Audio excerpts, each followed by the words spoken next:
Hello guys, എല്ലാവർക്കും സ്റ്റിച്ചിങ്ങിലേക്ക് സ്വാഗതം. അപ്പോൾ നമ്മൾ സിമ്പിളായിട്ടുള്ളൊരു പാൻറ്റാണ് സ്റ്റിച്ച് ചെയ്തെടുക്കുന്നത്. സോ നമ്മുടെ ചുരിദാറിൻ്റെ കൂടെയൊക്കെ നമുക്ക് പെയർ ചെയ്യാൻ പറ്റുന്ന ഒരു പാൻറ്റാണ്. കുർത്തിയുടെ കൂടെയൊക്കെ പെയർ ചെയ്യാൻ പറ്റും. സോ ഫസ്റ്റ് തന്നെ നമ്മൾ ക്ലോത്ത് 4 ഫോൾഡ് ചെയ്ത് വെച്ചിട്ടുണ്ട്. അതിനുശേഷം അരവണ്ണമാണ് മാർക്ക് ചെയ്ത് കൊടുക്കേണ്ടത്. അരവണ്ണം ഇപ്പോൾ നമ്മൾ 11 മാർക്ക് ചെയ്ത് കൊടുത്തിട്ടുള്ളത്. നിങ്ങൾക്ക് നിങ്ങളുടെ അരവണ്ണത്തിൽ മാർക്ക് ചെയ്യാം. സോ ടോട്ടൽ അരവണ്ണം എന്ന് പറഞ്ഞാൽ 44. അതിൻ്റെ 4/1 ഭാഗമാണ് നമ്മൾ എടുത്തിരിക്കുന്നത്. സോ 11 വരുന്നത്. അതാണ് നമ്മൾ മാർക്ക് ചെയ്ത് കൊടുക്കേണ്ടത്. പിന്നെ ലെങ്ത് ഒക്കെ മാർക്ക് ചെയ്ത് കൊടുക്കുക. അതിനുശേഷം കട്ടിംഗ് ആണ് വരുന്നത്. സോ നിങ്ങളുടെ അളവിന് തന്നെ മാർക്ക് ചെയ്ത് കൊടുക്കുക. അതിനുശേഷം നമ്മുടെ ക്ലോത്ത് ഒന്ന് കട്ട് ചെയ്തെടുക്കുക. നെക്സ്റ്റ് വരുന്നത് സ്റ്റിച്ചിങ് ആണ്. സോ അതിനായിട്ട് നമ്മൾ 4 ഇഞ്ച് വിത്തുള്ള ഒരു ക്ലോത്ത് നമ്മൾ എടുത്തിട്ട് 2 ഫോൾഡ് ചെയ്ത് വെച്ചതിന് ശേഷം സ്റ്റിച്ച് ചെയ്തെടുക്കുക. ഇതെന്തിനാന്ന് പറഞ്ഞാൽ നമ്മുടെ പാൻറ്റിൻ്റെ താഴത്തെ വശത്ത് കട്ടി തോന്നാനാണ്. സോ അതിനായിട്ട് നമ്മൾ പടി വെച്ച് കൊടുക്കുകയാണ് അതിന്. സോ അതിനായിട്ട് നമ്മൾ പാൻറ്റിൻ്റെ ഏറ്റവും താഴത്തെ വശത്ത് ഇങ്ങനെ വെച്ച് സ്റ്റിച്ച് ചെയ്തെടുത്തിട്ടുണ്ട്. അതിനുശേഷം അത് മറിച്ചിട്ടിട്ട് വീണ്ടും സ്റ്റിച്ച് ചെയ്തെടുക്കുക. പിന്നെ അത് അകത്തോട്ട് വെച്ചിട്ട് വീണ്ടും സ്റ്റിച്ച് ചെയ്തെടുക്കണം. അതേപോലെ തന്നെ നമ്മൾ 2 ലെഗിലും ചെയ്ത് കൊടുക്കുക. സോ ഇങ്ങനെയാണ് സ്റ്റിച്ച് ചെയ്ത് കഴിഞ്ഞ് വരുന്നത്. നെക്സ്റ്റ് നമ്മൾ പാൻറ്റിൻ്റെ നടുക്കത്തെ പോർഷനാണ് സ്റ്റിച്ച് ചെയ്തെടുക്കുന്നത്. അത് ഫ്രണ്ടിലും ബാക്കിലും ഇതേപോലെ തന്നെ സ്റ്റിച്ച് ചെയ്തെടുക്കുക.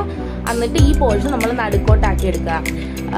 സോ ഇപ്പോൾ നമ്മൾ സ്റ്റിച്ച് ചെയ്തവിടെ തന്നെ നമ്മൾ മടക്കി ഒന്നും കൂടി സ്റ്റിച്ച് ചെയ്തെടുക്കുന്നുണ്ട്. ഇതെന്തിനാന്ന് പറഞ്ഞിട്ടുണ്ടെങ്കിൽ പൊട്ടിപ്പോകാതിരിക്കാനാണ്. കീറലൊക്കെ ഒഴിവാകും ഇങ്ങനെ സ്റ്റിച്ച് ചെയ്തെടുത്ത്. സോ നെക്സ്റ്റ് നമ്മൾ ടോപ്പിലെ പോർഷനാണ് സ്റ്റിച്ച് ചെയ്തെടുക്കുന്നത്. ഇവിടെയാണ് നമ്മൾ ഇലാസ്റ്റിക് ഇടുന്നത്. സോ നമ്മുടെ പാൻറ്റിൻ്റെ ടോപ്പിലായിട്ട് ഇങ്ങനെ നമ്മൾ മടക്കി വെച്ചിട്ട് സ്റ്റിച്ച് ചെയ്തെടുക്കുക. കുറച്ച് സ്ഥലം 2 ഇഞ്ച് സ്ഥലം വെച്ച് നമ്മൾ 2 സൈഡിലും വിടണം. എന്തിനാണെന്ന് വെച്ചാൽ ഇലാസ്റ്റിക് കയറ്റാനും ഇറക്കാനുമുള്ള സ്ഥലമാണ് അത്. സോ നമ്മൾ മൊത്തത്തിൽ സ്റ്റിച്ച് ചെയ്തെടുത്തിട്ടുണ്ട്.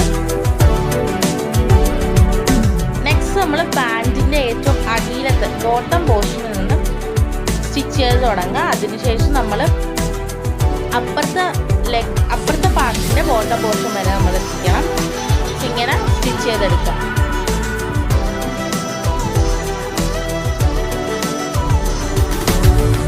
സോ ഒരു ലെഗിൽ നിന്ന് അപ്പുറത്തെ ലെഗ് വരെ നമ്മൾ സ്റ്റിച്ച് ചെയ്തെടുത്തിട്ടുണ്ട്. ഇതേപോലെ സ്റ്റിച്ച് ചെയ്തെടുക്കണം. അതിനുശേഷം ഇവിടെ നമ്മൾ 2 മടക്കി വെച്ച് സ്റ്റിച്ച് ചെയ്യുവാണ്. ഇത് നേരത്തെ പോലെ നൂല് പൊട്ടിപ്പോകാതിരിക്കാനാണ്. പെട്ടെന്ന് ഇങ്ങനെ നമ്മൾ ഇട്ട് കഴിയുമ്പോൾ കീറലൊക്കെ ഉണ്ടാവും. അതൊക്കെ ഒഴിവാകാൻ വേണ്ടിയിട്ടാണ് ഇങ്ങനെ സ്റ്റിച്ച് ചെയ്യുന്നത്.